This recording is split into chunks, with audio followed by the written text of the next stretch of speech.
Hello everyone, welcome to our second day of Scotland trip. ഞങ്ങളുടെ 10 ദിവസത്തെ Scotland ട്രിപ്പിൻ്റെ second day ആണിന്ന്. Last video കണ്ടവർക്കറിയായിരിക്കും, ഇന്നലെ രാത്രി ഞങ്ങൾ ഡുണ്ടി എന്ന് പറഞ്ഞ സ്ഥലത്ത് രാത്രിയിലാണ് ഞങ്ങളിവിടെ എത്തിയത് കേട്ടോ. ഞങ്ങൾ ഒരു ദിവസം കൊണ്ട് എഡിൻബ്രോ മൊത്തം കറങ്ങി എന്ന് പറയുമ്പോൾ ഊഹിക്കാമല്ലോ, രാത്രിയാവും തീരുമ്പം.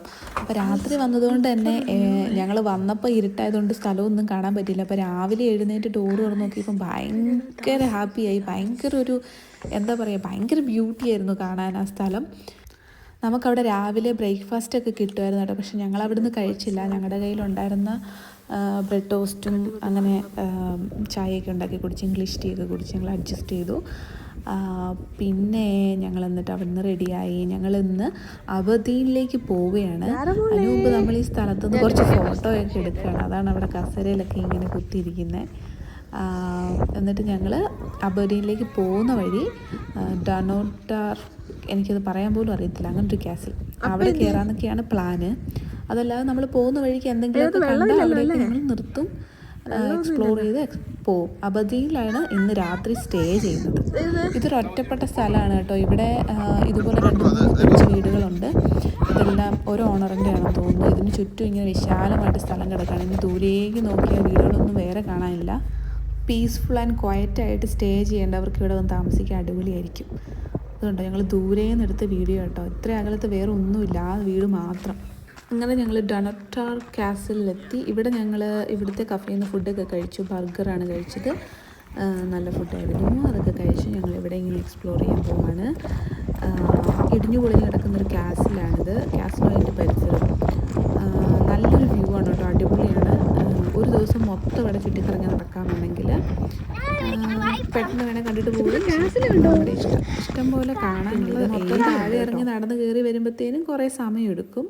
ഞങ്ങൾ ഇന്ന് മോസ്റ്റ് ഓഫ് ദ ടൈം ഇവിടെ തന്നെയായിരുന്നു.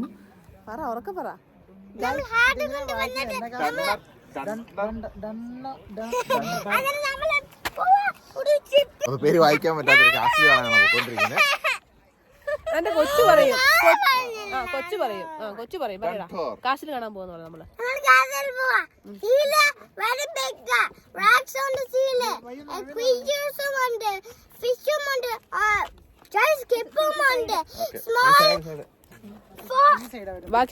ബാക്കി നമുക്ക് താഴെ ചെന്നിട്ട്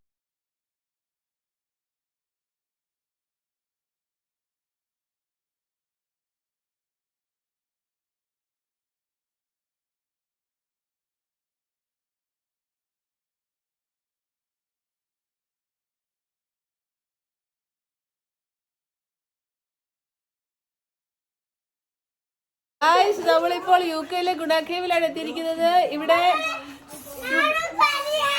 സുഭാഷ് കുഴിയിൽ ചാടിയോ എന്നുള്ള സംശയം.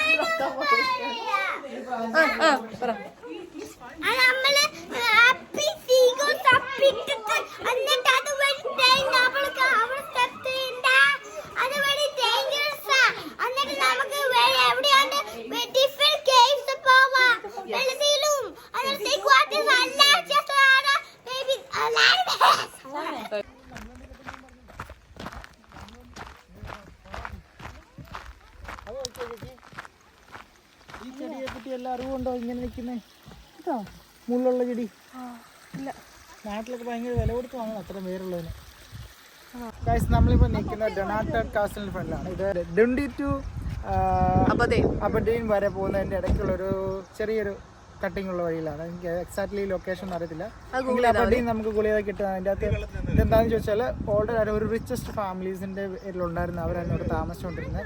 ഇതിൻ്റെ ഈ കാസിൽ പ്രത്യേകത എന്ന് പറഞ്ഞാൽ ഇതൊരു ക്ലിഫിലാണ് നിൽക്കുന്നത്. സിംഗിളായിട്ട് നിൽക്കുന്ന ഒരു ക്ലിഫിലാണ് നിൽക്കുന്നത്. ഇത് ആർട്ടിഫിഷ്യലി മെയ്ഡഡ് അല്ല, മീൻസ് ഇടിഞ്ഞു പൊളിഞ്ഞു പോയ ഒരു കാസിലാണ്, പക്ഷേ ആർട്ടിഫിഷ്യലി മെയ്ഡ് അല്ല. കാണുമ്പോഴേക്കും അതിൻ്റെ ഭംഗി മനസ്സിലായി. പഴയ പിഞ്ചറാണ്, എല്ലാം സെറ്റാണ്, ഓക്കെ. ബട്ട് ഇതിൻ്റെ വ്യൂ എന്ന് പറഞ്ഞ ലൊക്കേഷനാണ്. ഇത് കാസിൽ നല്ലതാണെന്ന് ഞാൻ പറയില്ല, കാരണം എല്ലാം പൊളിഞ്ഞു പോയി. പക്ഷേ ലൊക്കേഷൻ പാസമാണ്. ഇവിടുത്തെ താഴോട്ടൊക്കെ ഇറങ്ങി ചെന്ന് നമ്മുടെ എന്താ ഇതിൻ്റെ പേരെന്നായിരുന്നു, മറ്റേ ചേച്ചി പേരെന്നായിരുന്നു, ഡൽഹി ഡോറിനെക്കാട്ടിനൊക്കെ ഇഷ്ടപ്പെട്ട ഒരു ലൊക്കേഷൻ എന്ന് പറയാമല്ലോ. നമുക്ക് പല പല ഫോട്ടോസ്, സീനറീസ്, പല ക്യാപ്ഷൻ, ഏത് ലുക്കിൽ നോക്കിയാലും പല സിനാറ്റിക് ആയിട്ടുള്ള ഫോട്ടോസ് നമുക്ക്. അതാണ് നമ്മുടെ വീഡിയോയുടെ ക്യാപ്ഷൻ. യെസ്. പല വെറൈറ്റീസ് ഫോട്ടോസ് നമുക്ക് ഇവിടെ നിന്ന് കിട്ടുന്നതായിരിക്കും. റൊമാൻറ്റിക് കപ്പിൾസിന്റെ ഫോട്ടോസ് വേണമെങ്കിൽ ഞങ്ങൾ ഈ ഇതിന്റെ കൂടെ ചെയ്യുന്നതായിരിക്കും. നിങ്ങൾക്ക് അതിൽ നിന്ന് ഇത് മറ്റേ വാക്കുകളൊന്നും കിട്ടുന്നില്ല ഗൈസ്. നിങ്ങൾക്ക് അത് നോക്കിയിട്ട് അതേപോലെ ഫോട്ടോ എടുക്കാവുന്നതാണ്. എന്താണെങ്കിലും ഇത് ഞങ്ങൾ അബുദാബിയിൽ എത്തിക്കഴിഞ്ഞപ്പോൾ ഞങ്ങൾ താമസിക്കുന്ന സ്ഥലത്തിന് ഏകദേശം അടുത്തുള്ളൊരു പാർക്കാണ്. അപ്പം ഇവിടെ എത്തിയപ്പോഴത്തേനും അവിടെ നിർത്തി ഇവർക്ക് കളിക്കണം എന്ന് പറഞ്ഞ് അങ്ങനെ അവിടെ കുറച്ച് നേരം കളിച്ച് പിന്നെ ഞങ്ങൾ നേരെ നമ്മൾ ബുക്ക് ചെയ്ത ഫ്ലാറ്റ്, അതൊരു ഫ്ലാറ്റായിരുന്നു. അവിടെ പോയി ഞങ്ങൾ കുക്കറിനകത്ത് കഞ്ഞി വെച്ച് മീനച്ചാറൊക്കെ കൂട്ടി കഴിച്ച് കുളിച്ച് റെസ്റ്റ് എടുത്തു.